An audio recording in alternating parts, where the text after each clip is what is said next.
Caro irmão, Padre Wesley Conceição do Carmo, administrador paroquial desta paróquia de Senhor Deus Menino, Ibicaraí. Quero também já agradecer aos frutos do seu ministério no tempo em que o Senhor dedicou sua vida e seu pastoreio a estas terras.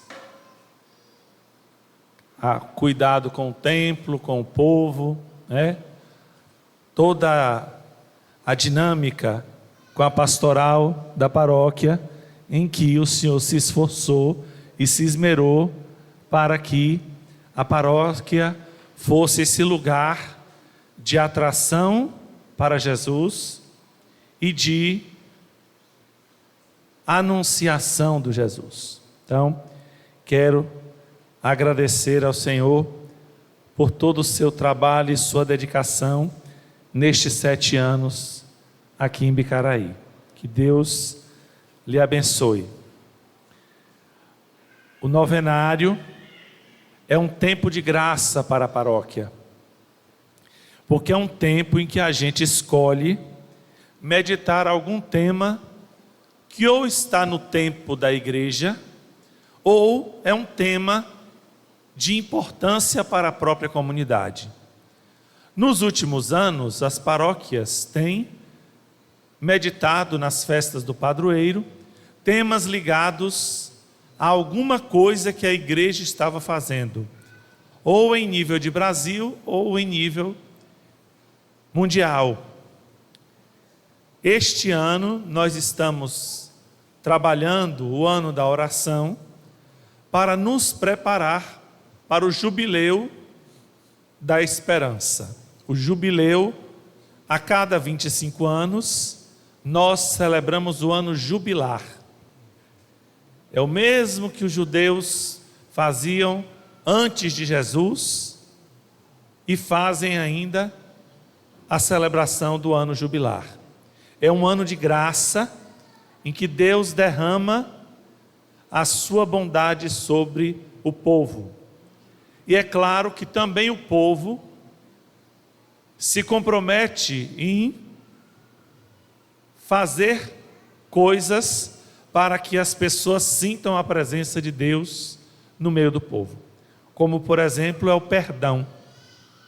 Perdão, no jubilar judaico, havia o perdão das dívidas, a devolução daquilo que eu havia tomado, que o outro tinha me dado em pagamento de dívida. Tinha as peregrinações do povo. Então era uma série de fatos que mexiam com a vida do povo de Israel. E o Papa Francisco, que já fez um jubileu extraordinário em 2015, agora pede que a gente trabalhe a esperança. Trabalhamos o ano da fé, agora já trabalhamos a caridade com a misericórdia em 2015, e agora estamos sendo chamados a trabalhar a esperança. Fé, esperança e caridade é um tripé para a nossa vida de fé.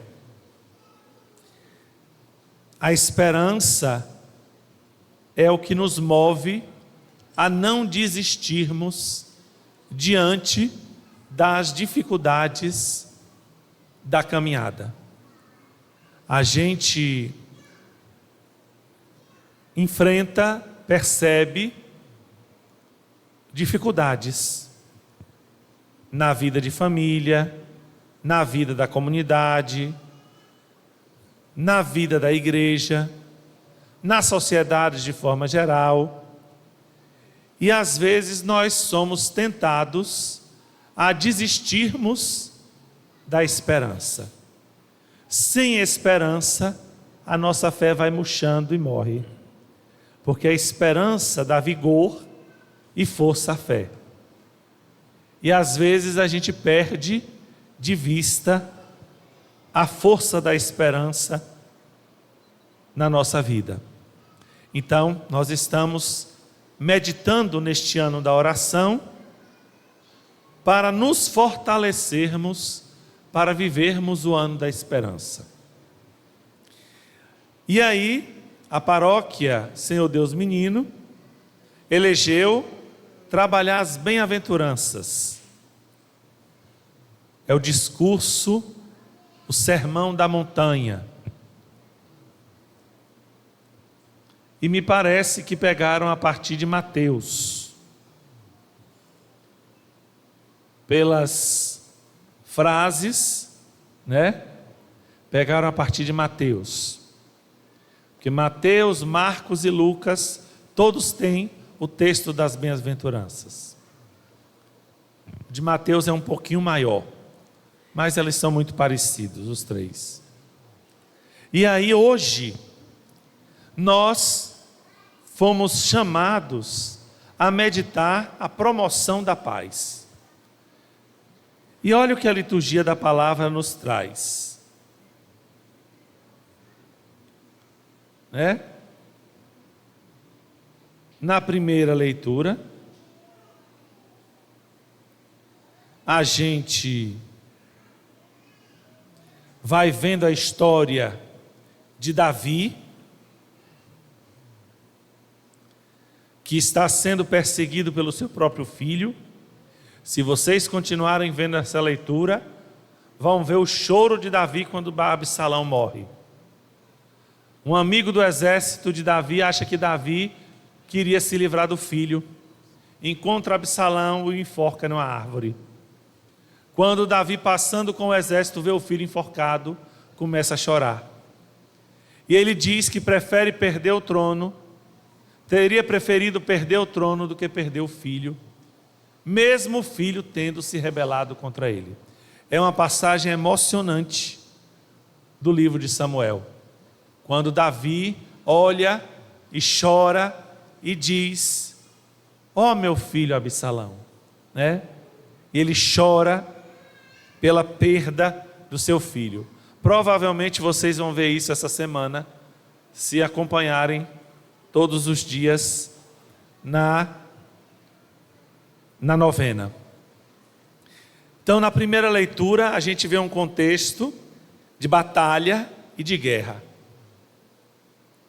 A gente vê um povo que Samuel tinha dito que o rei seria ruim.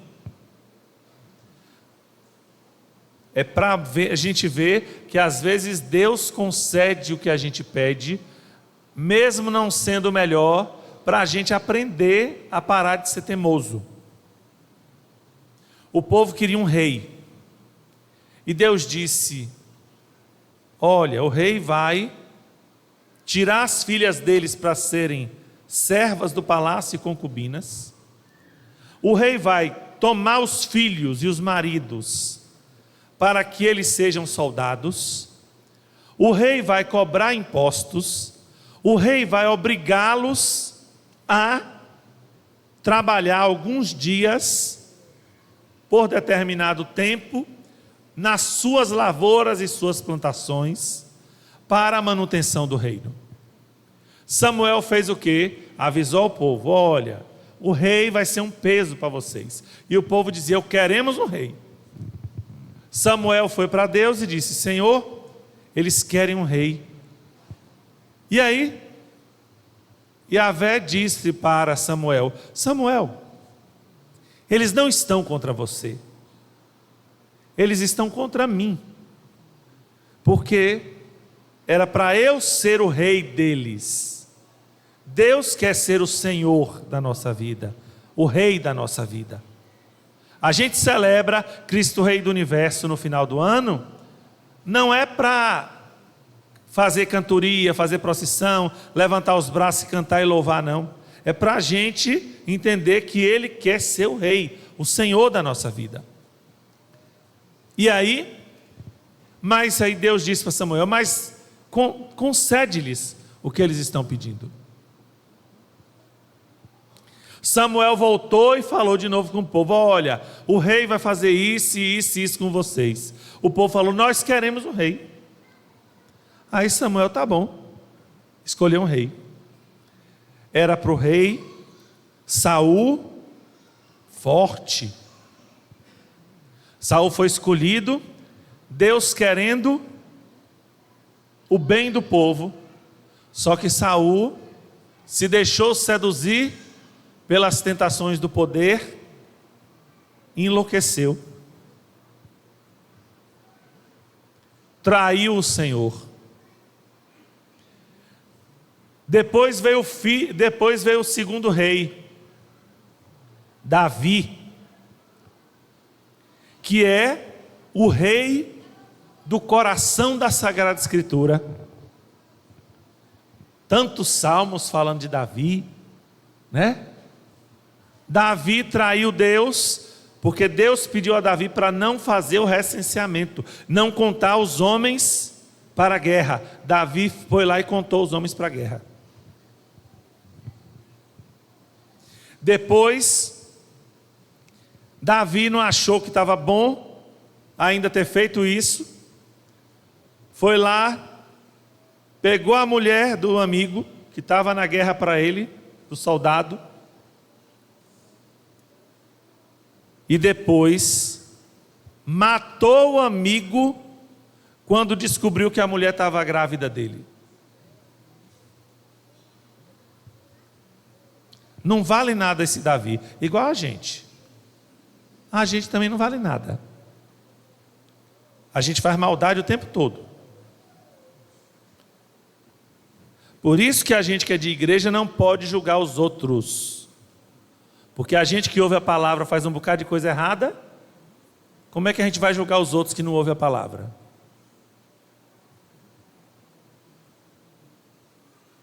E aí Davi mandou um bilhetinho para o general, pela mão do amigo, dizendo: olha, coloca ele no ponto mais fraco,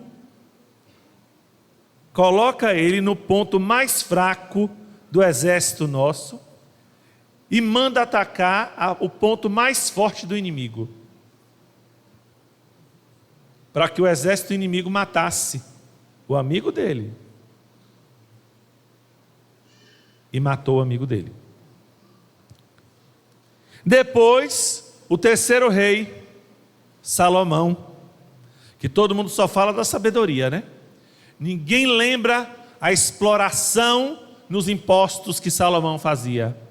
Salomão extorquia, tirava tudo que podia do povo, para bancar o luxo dele e das esposas. Salomão permitiu que o povo de Israel fosse contaminado com doutrinas estranhas à sua fé, porque para manter os acordos de poder, ele casava com uma princesa pagã, e a princesa podia trazer o templo do Deus dela. Encheu Jerusalém com os templos das suas mulheres. Por isso que quando fizeram um dos relatos, o livro do Gênesis tem 4 livrinhos ali que o povo juntou em um só. Um deles conta a história de uma mulher que leva o homem a pecar à proposta da serpente.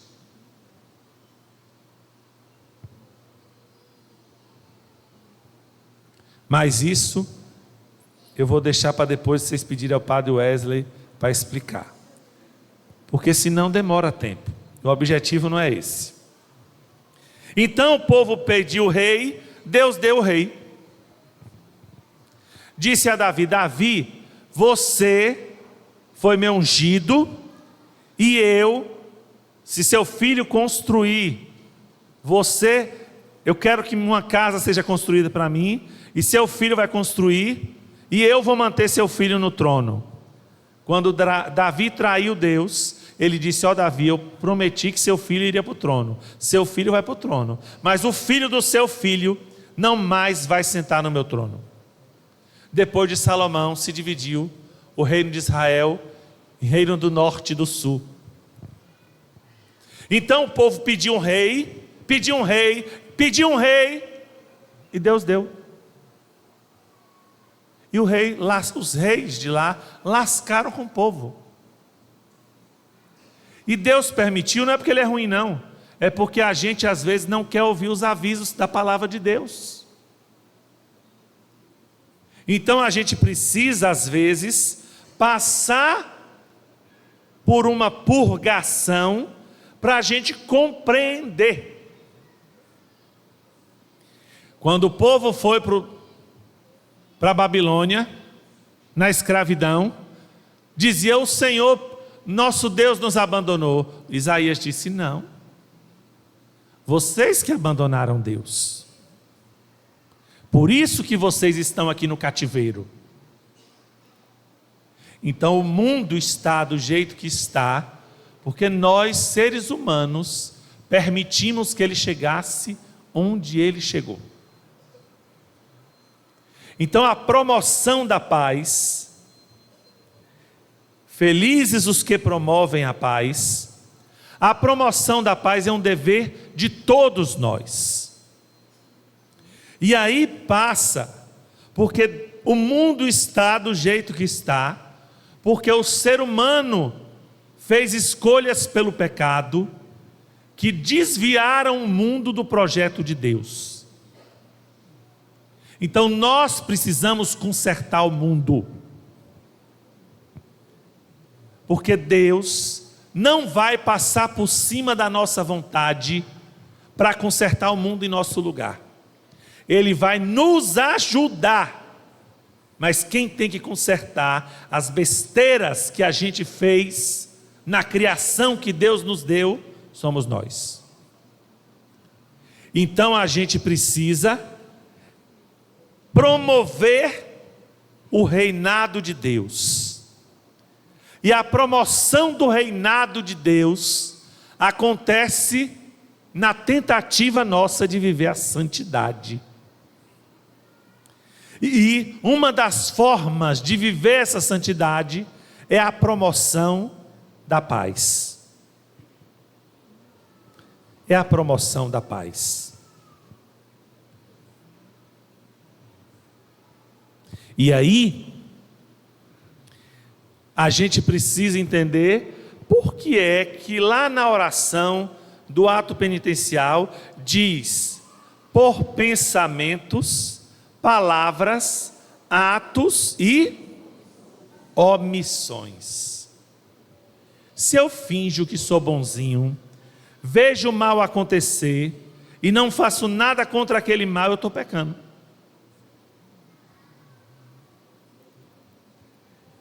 Sabe quando é que o povo peca nisso?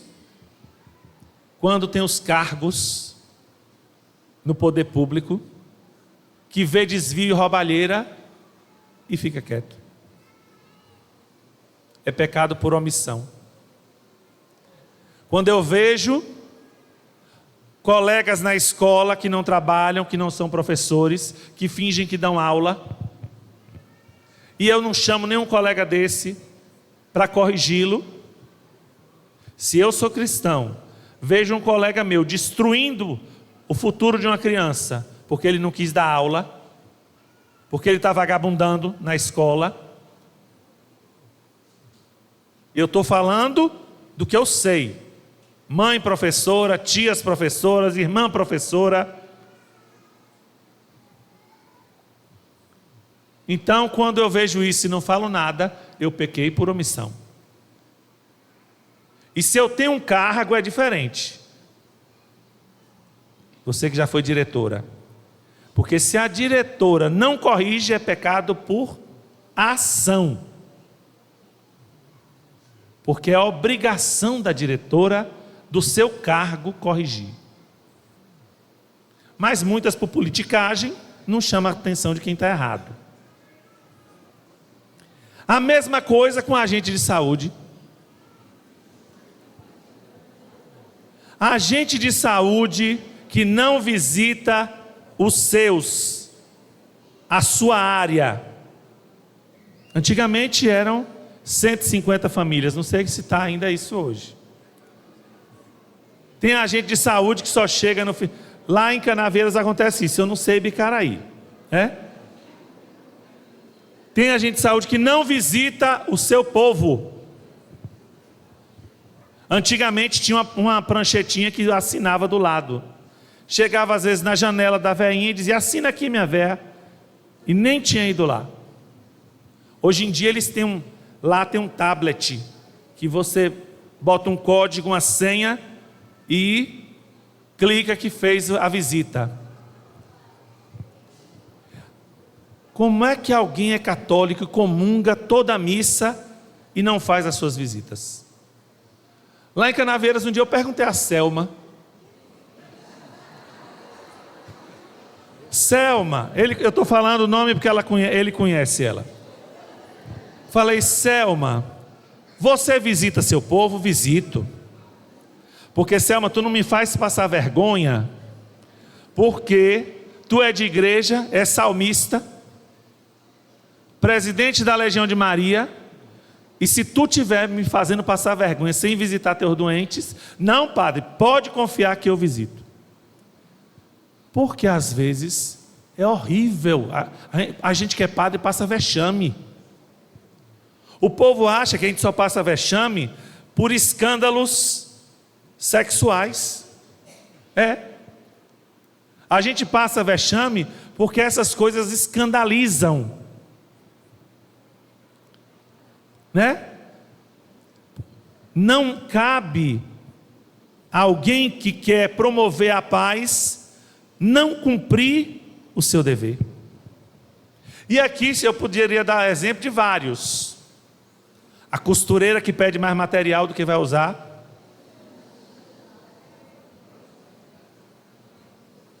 E aí ela furta às vezes uma parte. O pedreiro que desperdiça o material, e se era para gastar 100, ele gasta 150 porque ele não cuida do material, desperdiça o material, não tem cuidado com o material.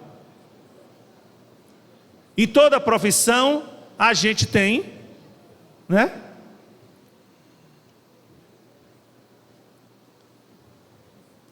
Porque o propósito de Deus não é só para os padres viverem, não. Porque o povo só olha para a gente, viu, Wesley? Se a gente faz uma coisinha errada, ó, pau. Mas, se a gente quer tentar fazer uma reparação da injustiça que o pecado do mundo fez, destruindo a criação de Deus, nós precisamos agir para sanar as feridas desse pecado. E na promoção da paz, nós não podemos ficar omissos. Nós não podemos ser aqueles que se calam para tudo. A gente tem que pedir a sabedoria a Deus para saber a hora de calar e de falar.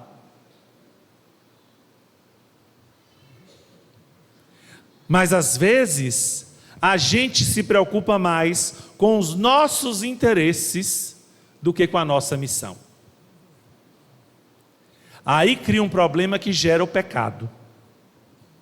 Porque quando o meu interesse é maior do que a minha missão, eu peco, porque eu deixei de colocar Deus como rei da minha vida, e eu coloquei a mim mesmo como rei da minha vida. Os protestantes precisam aprender a falar de uma outra forma de idolatria, que é a egolatria. A gente tirou Deus do lugar do centro da gente e colocou a gente. Quer ver? Eu vou dizer para vocês. Quem chama a gente, que é a resposta da gente, é Deus. A gente chama isso de vocação. E aí você fala bem assim para uma pessoa: fulano, Deus te chamou para quê? Padre, eu sinto que Deus me chama para tal coisa, mas eu quero é tal coisa. Porque, padre, o senhor sabe, né? Eu sou católico do meu jeito. Não sei se você já ouviu isso, né? Porque eu já ouvi um bocado. E aí cria um problema, Deus diz um jeito da gente viver a nossa fé. E eu quero viver do meu jeito, então eu sou o Deus de mim mesmo.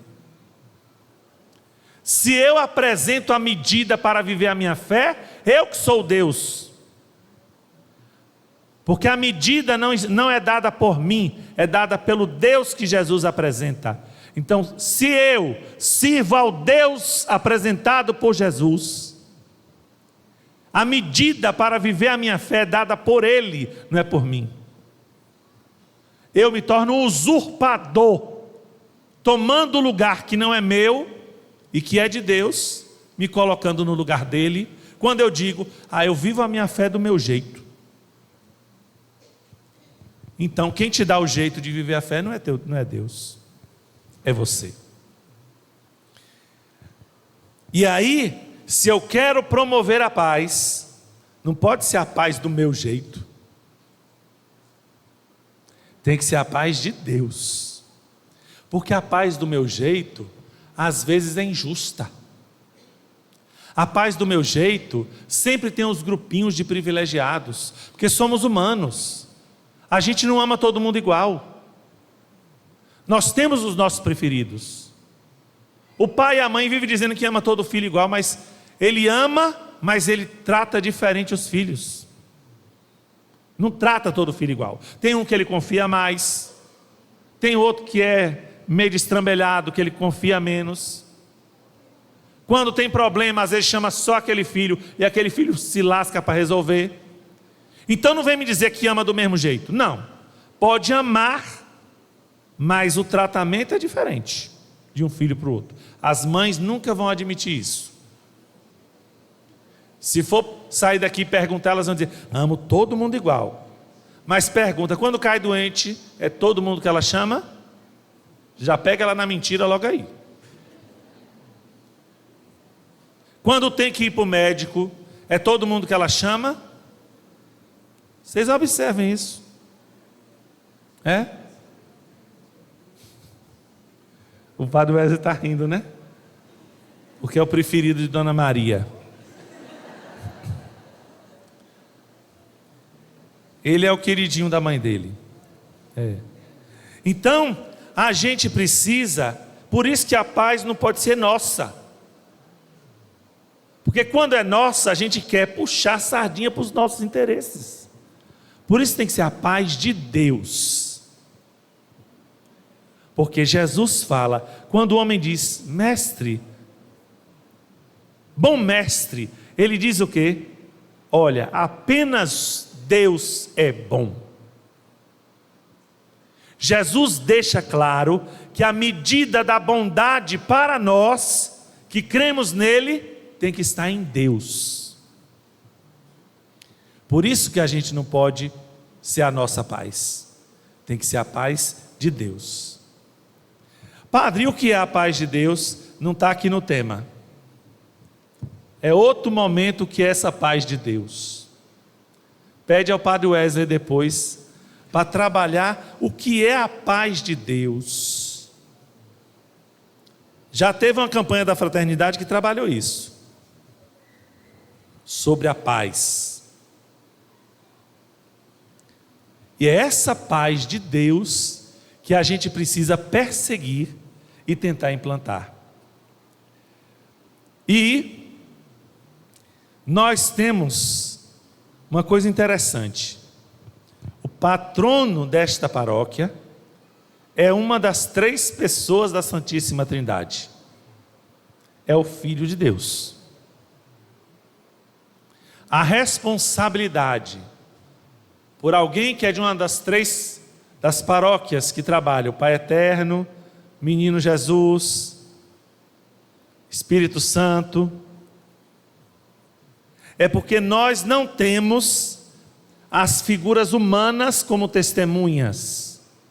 Nós já temos a fonte da fé, que é uma das 3 pessoas da Santíssima Trindade. Então a nossa responsabilidade de tentarmos viver melhor a nossa fé, para realizar a missão que Jesus tem para cada um de nós, é muito maior. Para isso a gente precisa de oração. Desculpa, Padre Wesley, mas eu vou trabalhar esse tema, falar um pouquinho do que é oração. Não dá para não falar disso. Aí a oração, aqui, gente, nós temos, a maioria dos católicos faz a oração devocional. O que é a oração devocional? Aquela oração, a oração do terço, eu rezo meu texto todo dia, as ladainhas, os ofícios, são orações devocionais. Oração devocional é boa, mas não é oração pessoal. Oração pessoal tem que ter o seu envolvimento com Deus. E geralmente as orações de piedade popular você faz no automático. Você não contempla o mistério de Deus e não bebe desse mistério. Então você faz no automático. O que a igreja faz? Dá os mistérios para a gente meditar. Mas a maioria de nós não medita. Então a oração se torna distante do coração. Na oração pessoal, existe uma entrega minha para Deus e uma acolhida de quem Deus é no meu coração. A igreja tem um modelo, que é a leitura orante da palavra. Como é que eu faço isso? Eu vou dar de forma bem resumida. Depois vocês perguntam ao Padre Wesley, que tem um bocado de jeito de fazer leitura orante. Eu vou dar uma fórmula resumida. Você chama o Espírito Santo para estar com você. Você lê um texto bíblico. Leia uma vez, 2 vezes, 3 vezes. Não lê uma vez só não. Porque a gente precisa ruminar. Precisa fazer o que o gado faz. A vaca faz o quê? Ela come um bocado de capim, depois o capim volta e ela rumina. Ela remastiga. Então a gente precisa ruminar a palavra. Então você lê uma vez, 2 vezes, 3 vezes. Escolhe um versículo. O que aquele versículo fala para você? O que aquele versículo está dizendo para você? Quando você faz isso, a palavra está ressoando como em ondas dentro de você. E aí, você, depois que você viu o que o versículo tinha para te dizer, você silencia seu coração. Você tenta ficar sem pensar em nada. 1 minuto, 2, 3, 5 minutos está bom. Se você conseguir meia hora, ótimo. Mas 5 minutos, você em silêncio, deixando a palavra mexer com você. Você pode, depois desses 5 minutos, agradecer, pedir, interceder a Deus. E você termina com o compromisso do dia com aquela palavra. Essa palavra pediu para mim isso, eu vou tentar pelo menos isso. Em 10 minutos, 15 minutos no máximo você faz sua leitura orante. Padre, eu não sei ler. É fácil. O Senhor é minha luz de salvação, de quem terei medo. Faz sua leitura orante com esse versículo do Salmo. O Senhor é meu pastor, nada me faltará. Você pode fazer com... Pegue um versículo que você sabe de cor e faz a sua leitura orante. Ou você não sabe ler, mas tem um neto que sabe ler. Manda ele ler e você escolhe daquilo que ele está lendo um versículozinho para fazer sua leitura orante.